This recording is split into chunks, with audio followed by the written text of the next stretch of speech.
par rapport au SMIC, l'augmentation du SMIC, c'est une chose, c'est bien, mais il faut rajouter aussi que le minimum vieillesse, là, les deux candidats qui restent, ce qu'ils proposent, c'est vraiment la misère, quoi. Il faut arrêter. Hein.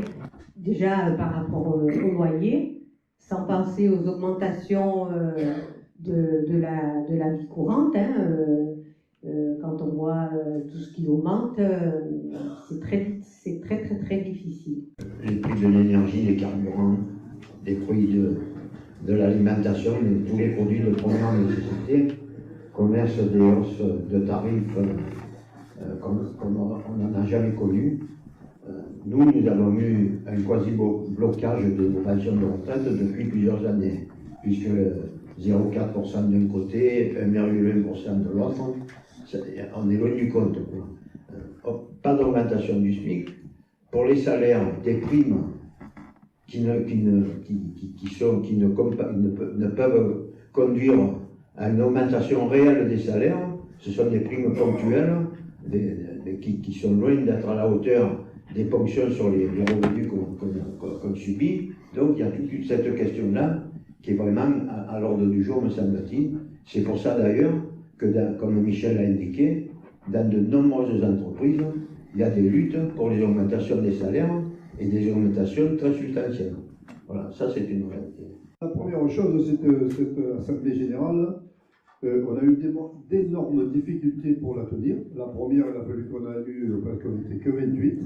Là, Jean-Marie vient d'en parler un petit peu. Le bureau et le secrétariat ont pris par la main et on s'est multiplié pour téléphoner un peu de partout. Bon, on a eu quand même 73 inscrits et aujourd'hui, malheureusement, on n'est que 59. Vous voyez quand même les difficultés qu'on rencontre et heureusement qu'on est nombreux dans notre syndicat. Sinon, alors, je me pose la question, comme les camarades l'ont dit, là, des petits syndicats, comme ils peuvent faire. Non, c'est impossible. La réforme des retraites, on en a parlé, et bon, on parle des suppressions des régimes spéciaux. Donc, vous savez tous que le loyer de l'État, c'est un régime spécial.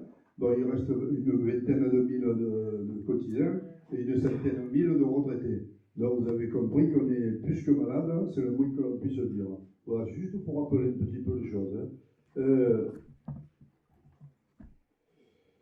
L'état d'organisation de notre syndicat et son renforcement. Je crois qu'à un moment donné, on le dit chaque fois, mais bon, le message ne passe pas de partout. Jean-Marie vient d'en parler, l'année dernière, elle a bien travaillé. Voilà, je veux dire. Mais ça va très vite. Et on s'est aperçu qu'on a beaucoup de très très anciens. Et donc on a trouvé plusieurs camarades qui ont dépassé les 100 ans. D'accord. Voilà. Bien sûr, ils sont depuis dans la rue, là, voilà ce que je puisse dire. Voilà. Donc, à un moment donné, il faut se renforcer et rajeunir. Effectivement, comme l'a dit Jean-Marie, on a réuni une vingtaine de camarades il n'y a pas longtemps, des nouveaux retraités. Partant en amiante, ils partent très jeunes, donc peut-être des futurs militaires, peut-être.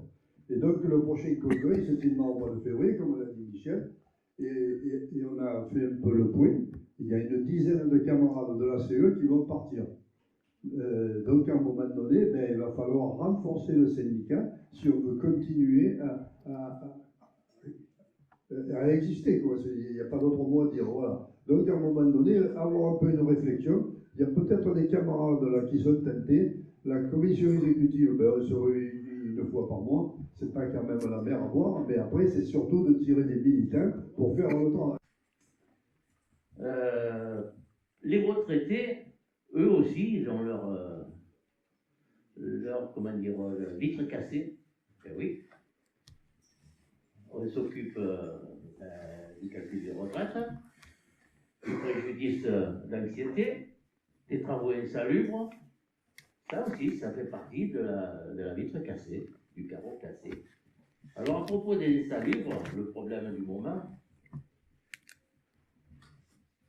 pour ceux qui aient des cas portés à notre connaissance, et nul doute qu'il doit y avoir énormément d'autres cas qui ne viennent pas nous voir à ce jour. Le nombre de cas portés à notre connaissance, il y en a 14. Des cas réglés positivement après vérification, il y en a 6. Ceux en attente de décision, il y en a 3. Et ceux refusés après vérification, il y en a 5. Il y a 2 cas au tribunal administratif via le cabinet TTLA à Paris. Et il y a 2 cas refusés hors de notre structure.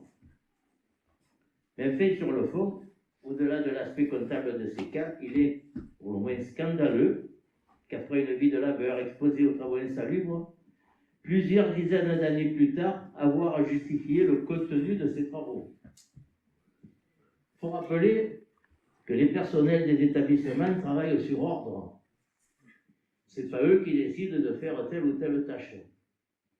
Les travaux qu'ils effectuent ne sont pas toujours en adéquation avec leur profession matriculaire, mais c'est une des conséquences de l'organisation des services et malgré tout, de par leur conscience professionnelle, ils donnent satisfaction et l'établissement ne s'en plaint pas. Qu'adviendrait-il si un employé refusait de faire un travail qui ne correspondait pas à sa profession matriculaire?